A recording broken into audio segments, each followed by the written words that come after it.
মন্ত্ৰীৰ মুখত উন্নয়নৰ কথা কিন্তু বাস্তৱ ছবিখন সম্পূৰ্ণ ওলোটা এই পথছোৱাৰ দুৰৱস্থা চাওক বিগত 15-20 বছৰে পথছোৱাৰ নহল কোনো পৰিৱৰ্তন নহল পকীকৰণ এই পথটি হল বজানীৰ পাটাচাৰখুচিৰ সমষ্টিৰ পূব মাজি উপৰা গাঁৱৰ অঞ্চলটোৰ কেইবাখনো গাঁও সংযোগ কৰা পথটি এজাকমান বৰষুণতে অধিক বিধ্বস্ত হৈ পৰে পথটিত সৃষ্টি হয় বিপদগাতৰ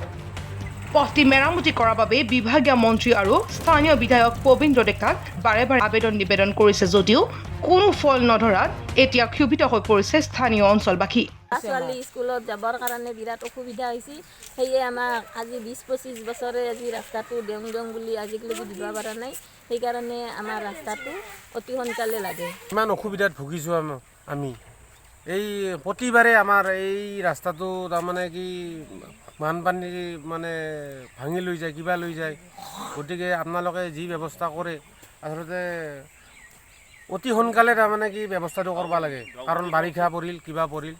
গতিকে অতি সোনকালে এই ব্যৱস্থাটো কৰিব লাগে জনপ্ৰতিনিধিৰ আওকাণ অৱজ্ঞাত হতাশ হৈ এইবাৰ নিজেই পথ নিৰ্মাণত লাগি পৰিছে ৰাইজ বজালীৰ পৰা বাবু কলিতা অসম সংবাদ আপোনাৰ মঞ্চ আপোনাৰ কণ্ঠ